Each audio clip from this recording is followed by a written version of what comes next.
నమస్తే, నేను యశోద. పల్లవి టీవీ ప్రేక్షకులందరికీ నమస్తే. ఈరోజు నేను వచ్చాను వేములవాడ క్షేత్రానికి. ఈ క్షేత్రానికి నిత్యం వచ్చే భక్తులందరూ కూడా ఈసారి రాజన్నని కాకుండా భీమన్నని దర్శించుకుంటున్నారు. ఎందుకో మనందరికీ తెలుసు, ఆలయం అభివృద్ధి పనుల్లో భాగంగా సుమారు 2 ఏళ్ల పాటు ఈ అభివృద్ధి పనులు జరిగినన్ని రోజులు కూడా భక్తులందరూ తప్పకుండా దర్శించుకోవాల్సిన ఆలయం భీమేశ్వరాలయం, దర్శించుకోవాల్సిన స్వామి కూడా భీమన్ననే అవుతారు. ఎందుకంటే అక్కడ మనకి ఇప్పుడు దర్శనాలన్నీ కూడా రద్దయ్యాయి విస్తరణ పనుల్లో భాగంగా. అయితే భీమేశ్వర ఆలయానికి ఏ స్థాయిలో భక్తులు వస్తున్నారు, భక్తుల కష్ట నష్టాలు ఎట్లా ఉన్నాయి, సమస్యలు ఎట్లా ఉన్నాయి, ముఖ్యంగా అధికార యంత్రాంగం పనుల స్పీడప్ ఏ స్థాయిలో చేస్తోంది, ఇవన్నీ ఈరోజు తెలుసుకోవడానికి మనం వచ్చాము. మరి ఎప్పట్లాగే రాజన్న ఆలయానికి వచ్చినట్టు భక్తులు వస్తున్నారా? ఆలయం అభివృద్ధి పనుల్లో భాగంగా 4 విడతల్లో నిధులు మంజూరు చేయడం జరుగుతుంది. అందులో భాగంగా మొదటి విడతలో సుమారు 108 కోట్లు విడుదల చేసిన పరిస్థితి. దాన్ని బట్టియే అభివృద్ధి పనులన్నీ కూడా జరుగుతున్నాయి. సో అభివృద్ధి పనుల నేపథ్యంలో వస్తున్న భక్తులకు ఎట్లాంటి సమస్యలు ఎదురవుతున్నాయి, భక్తులు ఎట్లా ఫీల్ అవుతున్నారు అనేది మనం చూద్దాము. మొత్తంగా దీనికి ఆలయ అభివృద్ధి విస్తరణకి సంబంధించి ప్రభుత్వం 690కి పైగా కోట్లు కేటాయించింది. ఈ మొత్తం నుంచి తొలి విడతలో భాగంగా అయితే 108 కోట్లను మంజూరు చేసిన పరిస్థితి. ఆ 108 కోట్లతో అభివృద్ధి పనులు రాజన్న ఆలయంలో జరుగుతున్నాయి. ఇక రాజన్న ఆలయం కాకుండా భీమన్న ఆలయానికే భక్తులందరూ వస్తున్న పరిస్థితి. కోడె మొక్కులైనా, గండ దీపాలైనా, అన్నదాన పూజలైనా ఎట్లాంటి అయినా సరే ఇక్కడే చెల్లించుకుంటున్న పరిస్థితి. ఇక 2వ విడతలో 285 కోట్లు విడుదలవుతాయని ఒక ప్రతిపాదన ఉంది. 3వ విడతలో 100 కోట్లని ఉంది. అలాగే 2027-28 ఈ రాజన్న ఆలయం పూర్తి స్థాయిలో అభివృద్ధి పూర్తి స్థాయిలో రెడీ అవ్వడానికి పట్టే సమయం సుమారు 2 ఏళ్ళు. 2 ఏళ్ల లోపు చేస్తారా, 2 ఏళ్ల పైనే అవుతుందా అనేది చూడాలి. ఏదేమైనా 2027-28 సంవత్సరంలో 4వ విడత 250 కోట్లు, చివరిసారిగా 4వ విడతలో 250 కోట్లు విడుదల చేస్తారు. సో మొత్తంగా 690 కోట్లతోని విస్తరణ పనులు జరుగుతున్నాయి. మన యాదగిరి గుట్ట అయితే ఏ స్థాయిలో విస్తరించారో, ఏ స్థాయిలో పునర్నిర్మాణం జరిగిందో అదే స్థాయిలో ఈ రాజన్న ఆలయాన్ని కూడా, రాజన్న క్షేత్రాన్ని కూడా రెడీ చేయబోతున్నారు. దానికి 2 ఏళ్ల సమయం పట్టే అవకాశం ఉంది. ఆ 2 ఏళ్ళు కూడా ప్రతి భక్తుడు కూడా వచ్చి దర్శించుకోవాల్సిన గుడి భీమేశ్వర ఆలయం. సో లోపలికి వెళ్దాం, భక్తుల పరిస్థితులు ఎట్లా ఉన్నాయి తెలుసుకునే ప్రయత్నం చేద్దాం with my cameraman Kiran.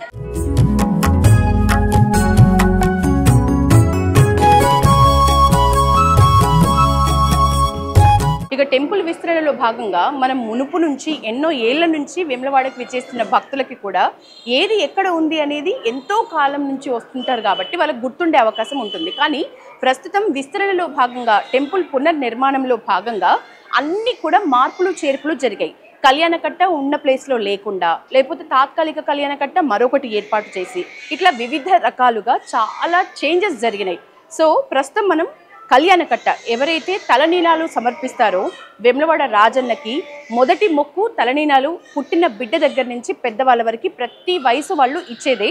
So ఆ తలనీలాలకు సంబంధించి ఒక ప్రత్యేక కౌంటర్ లాంటిది ఇక్కడ ప్రత్యేకంగా ఒక ఖాళీ స్థలంలో షెడ్ వేసి ఏర్పాటు చేశారు.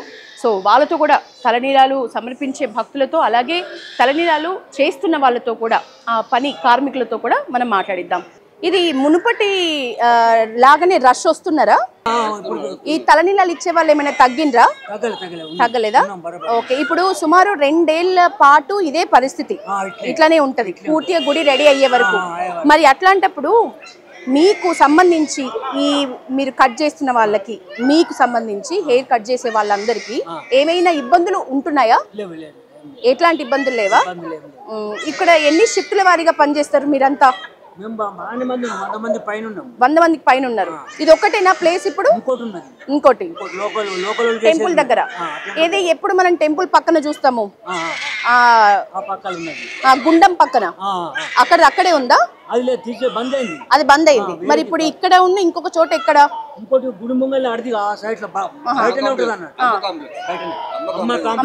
అమ్మ కాంప్లెక్స్. మీకు ఎలాంటి ఇబ్బందులు అయితే ఏం లేవా? ఓకే. మరి 2 ఏళ్ల పాటు ఇట్లా సర్దుకునే పరిస్థితి ఉందా మీ 100 మంది కార్మికులకి?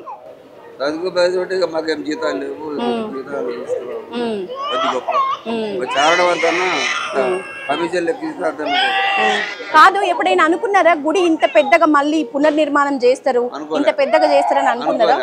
మన యాదగిరి గుట్టని చేసిండ్రు కదా, ఆ లెవెల్లో చేస్తామంటున్నారా? ఎట్లా వినిపిస్తున్నాయి మీకు మాటలు? అట్లే అంటున్నారా? మరి అంత పెద్దగా చేయడానికి ఖాళీ స్థలం ఉందా మీ ఐడియా ప్రకారం? ఉన్నదా? ఓకే. ఎట్లాంటి పనులు స్టార్ట్ అయినాయి గుళ్ళో ప్రస్తుతం? పనులు నడుస్తున్నాయి. మీరైతే మొత్తం 100 మంది ఉన్నారు ఇక్కడ. ఒక్క చోట 100 మందా? మొత్తం అందరు కలుపుకొని 100 మందా?